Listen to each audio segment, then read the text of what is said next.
Ladies, gentlemen, geeks of all ages, you are now entering BJ Shea's Geek Nation. Welcome.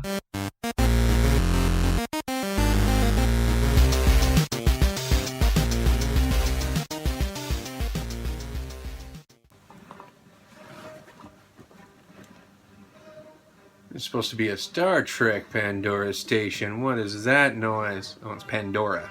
So it's jumping around. Whatever.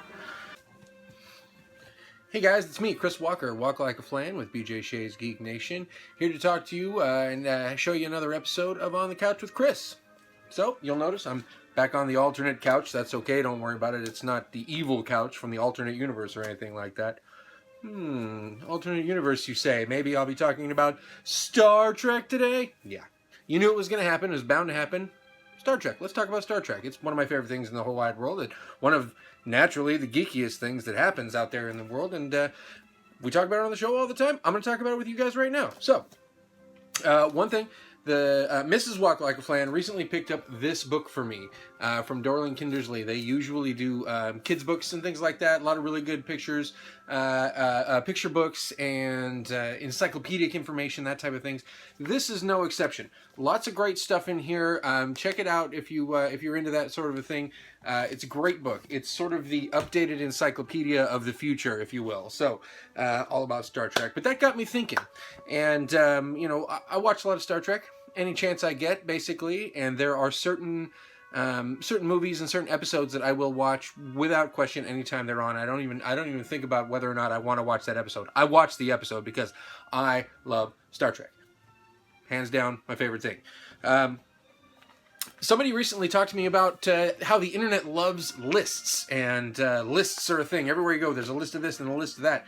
So I started thinking about, maybe I could give you a list of my favorite episodes, or my favorite characters, or blah, blah, blah, things like that. So I went with, there's too much to choose from, though, is the problem. There's too much out there. There's so much Star Trek out there. How do I pick my favorite, episodes of anything? So instead, I decided to take each show and pick my favorite episode from each show. I did skip the animated series. Sorry if that offends any of you Trekkies out there. I apologize. I actually have only seen that whole series one time through, and it's just not one that I've ever spent a lot of time with, and I don't know it well enough to recommend what I think is my favorite episode. So I'm going to go through the other shows, the live-action shows, and talk to you about what my favorite episode is from each one. So let's start off. We'll just do them in order. We'll start off with the original series. Season 1 episode, The Corbomite Maneuver, is the one that I will always watch every time it's on, because I love that episode. It was one of those things when I was a kid. I got scared by Balak, like I think a lot of us did. Anybody who watched Star Trek back then knows that the face of that mannequin that shows up in the screen the first time when they're introduced to the big glowy orb thing out in space, that terrified me, haunted my dreams, and then it showed up at the end of every episode in the credits. It's like, here I am again. Forget about it. That guy scared me. But I loved cute little Clint Howard as the real Balak, right? So he's sitting there, he's all lounged up on his couch, drinking his Tranya, having a good time. You know what? That kid knew how to party, and I just loved that. And it also is one of the first times we get to see Kirk and Spock talk about the differences between chess and poker. And I like that, because Spock, in his logical mind, he says that it's a game of chess. In chess, when one of the opponents is overmatched, the game is over. And Kirk says, no, it's not really chess. It's poker. So all you have to do is be able to bluff your way out of it. Whether you've got a good hand or not, you bluff your way out of it, you're going to win. So, and that totally works with the titular Corbomite maneuver, convinces Balak to stand down, because the Corbomite that's in the ship's hull is going to blow up everything. Great episode, guys. If you haven't checked it out, I'm sorry for bringing it up. If you haven't checked it out, if people watching BJ Shea's Geek Nation haven't checked out the Corbomite Maneuver, then you need to send me a message, because I need to send you some DVDs right now. Okay. So moving on. Star Trek: The Next Generation. I know a lot of people go on about Yesterday's Enterprise and The Best of Both Worlds and Darmok. Those are all great episodes. Great episodes. Don't get me wrong. Darmok almost topped this list for you, just because Paul Winfield turns in a fantastic performance, and I think that the idea of it, the concept of a species that I don't want to go too far down that rabbit hole because I don't want to waste a lot of your time. I'm already at 4.5 minutes. This is going to be a long episode, guys. I'm sorry. It's Star Trek. What are you going to do? I chose Cause and Effect from season 5. For a couple of reasons. Number one, the time loop aspect of it is something that I've always been fascinated by. You know, these guys, they go back in time they time travel a lot. They go back in time, they go forward in time, they do all kinds of crazy things, and there's talk about causality and repercussions and things like that. But you never really see, like, a closed time loop that just keeps repeating over and over and over, and something like 8 times during the episode. I've never counted. I just love watching that episode, and I really love putting it on. If you have a DVD player that'll do repeat and run that sucker just for hours at a time, you don't know whether you're coming or going by the end of it. It's fantastic. Kelsey Grammer as the surprise captain of the Bozeman at the end, fantastic. Loved it. I thought that was a great thing. I know that Kirstie Alley was supposed to reprise her Savick role at one point, but scheduling conflicts kept that from happening. But they had Kelsey Grammer do that one as well, and just a lot of fun, you know. And the poker is there again. Love poker, love Star Trek, Star Trek, poker. Deep Space Nine. I gotta tell you guys, I've only watched all of Deep Space Nine twice. It is probably my least favorite of the Star Trek series. And as a result, I haven't seen all of them many times through, more than twice. In fact, some of them I haven't even seen twice because I skip it when I see which episode it is. I'm like, but that being said, there is a fantastic episode in season 5 that is a throwback to an episode in the original series. It's Trials and Tribulations, where the crew is actually sent back in time to the Kirk era, and they're on the space station where all the trouble with Tribbles originally happened. And it's a fantastic episode. They do a lot of really good CGI cutting the new actors into the old footage. You see a lot of great reactions, like especially when everybody's hanging out in the bar and Worf and Odo and Bashir, and Worf has his line about why the Klingons look funny. At least they look funny to us because we are now 24th century Federation, and the smooth forehead and the evil goatee and things like that. What was that about? And Worf says, we don't talk about it with outsiders. Solid! It pays off in Enterprise, but we won't go into that right now.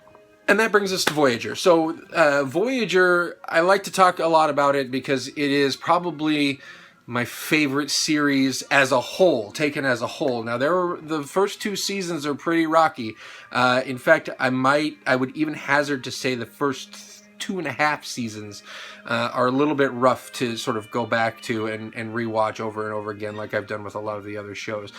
Which is not to say that the other shows don't have their ups and their downs. They absolutely do. But Voyager, taken as a whole story, is my favorite series. And I really had to think hard about this one and try and decide what episode really captured my love for the show, and I had a lot of trouble. I got to tell you, it took me a while to really come up with it, but I thought more on it, and I watched a couple of episodes, and I realized that Year of Hell 1 and 2 are just pitch perfect. They're flawless episodes. I really enjoy everything that's going on at all times in those 2 episodes. It's a 2-parter, one long story.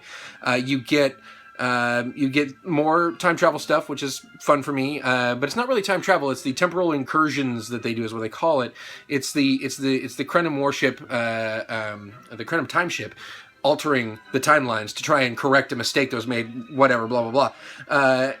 And the Kurtwood Smith character, very much on his own Moby Dick revenge or redemption path that has taken its toll on his crew.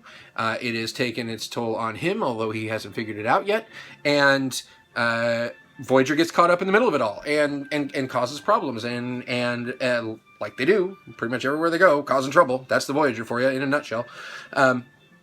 You get to see Chakotay working from the inside. You get to see the desperation of Captain Janeway as her ship is just torn apart and wrecked every time they encounter this ship, and every time something goes on, and just falling apart, and just to the point where she has no choice but to ram it into the other ship to try and take it out. And just a lot of top shelf performances by everyone in the cast on this episode, and excellent writing, directing. I don't know who's responsible for the directing right now off the top of my head, or the writing, but guys, my favorites, absolutely. And that brings us to Enterprise. Now, I know I'm going to offend some Trekkies by saying that Enterprise is great, wonderful, a treasure, and I love watching it. This one, except for original series, I have watched Enterprise more than any other show.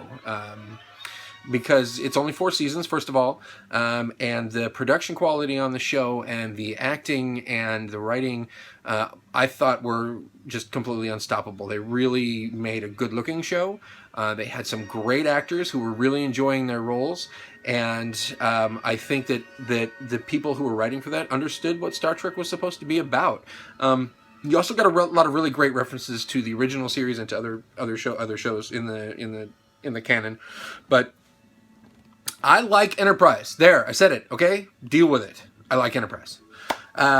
But picking a favorite episode was almost as much of a challenge as it was in Voyager. So I went with Bound. Bound is a season 4 episode where we get a little bit more insight into who the Orions are and what goes on in Orion society and how it's set up. The Orions up to this point had been portrayed pretty much as just helpless slave girls. In fact, the only times we've seen Orions up to this point is as slave girls.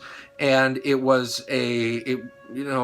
for a show that was as progressive as it was culturally and thematically as Star Trek has always been, it was a bit of a misogynistic thing. Like, here's this pretty alien girl who's there just to be looked at. So these pretty alien girls who are there to be looked at are also entirely badass and actually running the show as it turns out, and everything is according to their plans, and it is a fantastic sort of I want to use the word subversion, but it turns the whole idea of what the Orion Slave Girls is on its head and says, no, they're running the show, guys. They're nice to look at, and they're all sexy, and they're dancing around and doing their things, but that's just to fool you into doing what they want, which absolutely works. I'm just saying, it's a good tactic. It works. But it's got a lot of like the best Enterprise episodes. It has some good references to older Enterprise episodes, and the only quibble I have with this episode is that Big Show didn't return as the big BA Orion guy from Borderlands, the Borderlands episode, which was the first of the anyway. He didn't come back. He had a great turn as the Orion slave trader in that episode, and he didn't come back. I don't know if he was supposed to or if there was something else that was going on. I don't know. Point is, I really liked him in that, and I didn't see him in this, even though it was an all Orion all the time episode, which was fine. You know what? I got past it because it was a good episode. It was fun. I got to see Archer and the gang doing their thing. So, well, guys, that's 13 minutes. That's almost 3 times as long as I usually like to make these things for you guys. So I'm gonna cut it off there. Please remember to share, like, and subscribe. Leave your comments down below in the comments section if you have anything to say about my particular list, or if you have a list of your own, or if you want to give me guff about liking Enterprise. That's fine. I've been dealing with it for a long time. I'm ready to take your comments. Thanks for watching, you guys, and I'll see you tomorrow. Please hang up and try again. Ooh, guys, I almost forgot. Well, what did you think it was going to be? You found us on YouTube, which is great, so now try and find us on these other places. Try and find us. You can find us there, I promise. It's not that hard. Alright, guys. Thanks for watching, and stay nerdy.